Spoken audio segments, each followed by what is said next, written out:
क्या आपको बात बात पर गुस्सा आता है और छोटी छोटी बातें आपको चिड़चिड़ा बना देती हैं? क्या हमेशा चिल्लाना आपकी आदतों में शुमार करता है? अगर ऐसा वाकई आपके साथ है तो यकीन मानिए आप अग्रेशन का शिकार हैं।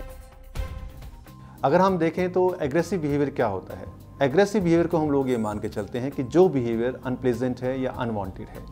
सपोज आप किसी दोस्त से बात कर रहे हैं, सहेली से बात कर रहे हैं और वो उस चीज़ को नहीं चाह रहा है, इसे भी हम एग्रेसिव बिहेवियर मान के चलेंगे। या सपोज कोई आदमी आपसे एक्सपेक्ट कर रहा है कि आप उससे सही तरह से बात करें, शांति से बात करें और आप उस पर चिल्ला रहे हैं, क्रोध में बात कर रहे हैं, तो ये एग्रेसिव बिहेवियर आ जाता है। अगर आप किसी के ऊपर फिजिकली असॉल्ट करते हैं तो ये भी फिजिकल बिहेवियर के अंदर ही आता है, एग्रेसिव बिहेवियर में। तमाम दूसरे इमोशंस की तरह गुस्सा आना भी इमोशंस का एक पार्ट है, लेकिन एक हद तक, क्योंकि जब ये गुस्सा अपनी हदें लांघने लगे तो कई बार दाव पर आ जाते हैं आपके अपने रिश्ते, आपके अपने अजीज।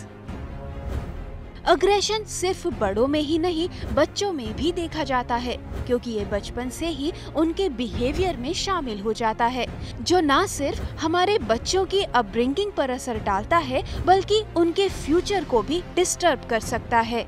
बच्चे जो होते हैं, जो ग्रोइंग होते हैं, उनको हमेशा हमें एक अच्छा, एक सरल, एक पीसफुल माहौल देना है। और अगर किसी तरह का हम एग्रेसिव माहौल उनको देते हैं, खासकर माँ अगर इस तरह का माहौल देती है तो उससे बच्चों के मन में बहुत पीड़ा आती है। उनके बच्चों के मन में बहुत ज़्यादा एक आक्रोश आ जाता है कि हमारी माँ जो हमें प्यार करना चाहिए वो हमें क्यों एग्रेसिव तरीके से बात कर रही है या क्यों हमसे इस तरह से एग्रेसिव बिहेवियर कर रही है। और उसका जो परिणाम है वो बच्चों की लाइफस्टाइल और बच्चों के जो फ्यूचर है उस पर पड़ता है। अग्रेशन का शिकार हमारे तमाम रिश्ते होते हैं और ये उस वक्त और भी ज्यादा खतरनाक हो जाता है जब एक लड़की की नई नई शादी होती है। नए नाते और नए रिश्तों और नई जिम्मेदारियों के बीच हमारा ये बिहेवियर हमारी जिंदगी में कड़वाहट घोल देता है। जब भी आप नए घर जाते हैं तो वहाँ पे आपसे एक्सपेक्टेशंस बढ़ जाती हैं। दूसरे घर वाले ये एक्सपेक्ट करते हैं कि हमारे घर में एक नई वधू आई है तो वो हम सबकी रेस्पेक्ट करेगी, हमसे बहुत ही प्यार से, बहुत ही सरलता से बात करेगी और हमारी सारे कहने को, हमारी सारी आज्ञाओं को मानेगी और हमसे कुछ भी वो एग्रेसिव बिहेवियर नहीं दिखाएगी। अगर इस प्रकार में या इस चरण के अंदर लड़की किसी तरह का भी एग्रेसिव बिहेवियर करती है, विद्रोह करती है या ऊंचे आवाज़ में बोलती है तो उसका एक नेगेटिव इंप्रेशन इन लॉज पे पड़ता है। उसकी वजह से जो इन लॉज के मन में उनके लिए जो प्यार है या एक जगह है वो डेफिनेटली कम होती चली जाती है। कहते हैं मर्ज जितना पुराना होता है उतना ही खतरनाक हो जाता है। ठीक इसी तरह आपके व्यवहार में आक्रामकता यानी अग्रेशन भी एक बीमारी की ही तरह है। आप इसे जितना लंबे अरसे तक अपने अंदर पालते रहेंगे ये उतना ही बढ़ता जाएगा।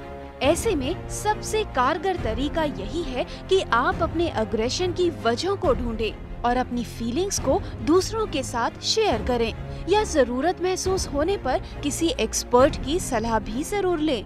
अपने आप को थोड़ा सा चेंज करना है, अपनी आदतों को थोड़ा सरल बनाना है, अपनी नेचर को थोड़ा सा चेंज करके देखिए, अपने आप को अलग रख के देखिए कि क्या मुझसे गलतियाँ हुई हैं या क्या ऐसी सिचुएशंस हैं जो कि मुझे एग्रेसिवनेस दे रही हैं और उस सिचुएशंस को थोड़ा सा निवारण करिए, थोड़ा सा उसको चेंज करिए।